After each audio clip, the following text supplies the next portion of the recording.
Bonjour, bienvenue au Cultural. Nous sommes aujourd'hui en compagnie de Hubert Compère, agriculteur dans l'Aisne, qui va nous parler des leviers de la biodiversité fonctionnelle. Alors Hubert, bonjour. Pouvez-vous d'abord nous dire qu'est-ce que vous cultivez?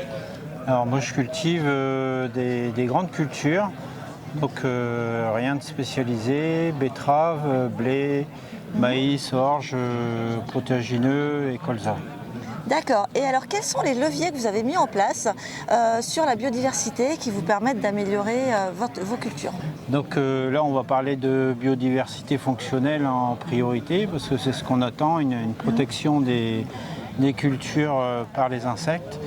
Donc il y a une liste non exhaustive de leviers, mais les tout premiers c'est quand même de rentrer dans des démarches de réduction de phyto, attendre systématiquement les seuils de nuisibilité avant d'intervenir avec un insecticide, parce que bon, il y a des effets non intentionnels qui peuvent altérer l'entomofaune auxiliaire. Ensuite, il y a à égalité les techniques non labour, qui permettent de garder beaucoup d'auxiliaires en surface, en horizon d'émergence. Puis après, il y a tous les aménagements de bord de champ. Donc ça va des bandes enherbées ou à la simple bordure de chemin qu'on laisse avec la végétation endémique. Et puis après, des plantations de haies, mais plus orientées sur des buissons à fleurs pour avoir une couverture florale sur toute l'année. Donc ça va du prunellier qui est le plus précoce, en passant par les cornouillers, il y a aussi des sureaux, des troènes, même s'ils ne sont pas sauvages, apportent des bons points de fixation. Et puis après, il y a les épineux, entre deux, il y a l'aubépine, les rosiers sauvages. Donc il faut un maximum de fleurs à toute période. Très bien. Et alors ces leviers-là donnent quels résultats? Est-ce que par exemple ça vous permet de réduire l'utilisation des insecticides?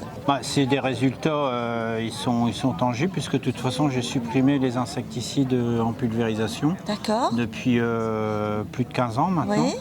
Bon, il peut y avoir à un moment un pic de ravageurs qui nécessite une intervention chimique. Mais de façon très localisée. Sinon, c'est vraiment exceptionnel, quoi. Pour trouver les explications, il faut rentrer dans les expertises d'inventaire.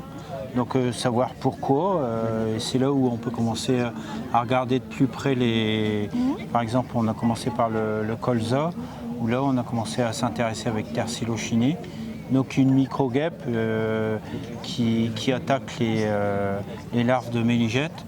Ça a été le point de départ. Et puis après, on s'aperçoit qu'il y a beaucoup d'hyménoptères parasitoïdes qui fonctionnent comme ça. Donc en général, ça c'est les premiers arrivants, les plus précoces. Et là aujourd'hui, je m'intéresse beaucoup à l'activité des cirfes. Ça arrive un peu plus tard avec la chaleur. Mais là encore, il faut des fleurs pour nourrir les adultes. Il leur faut du pollen et du nectar pour de l'énergie et avoir une bonne capacité à pondre. Donc les fleurs, ça reste quand même le dénominateur commun à tous les auxiliaires. Parfait.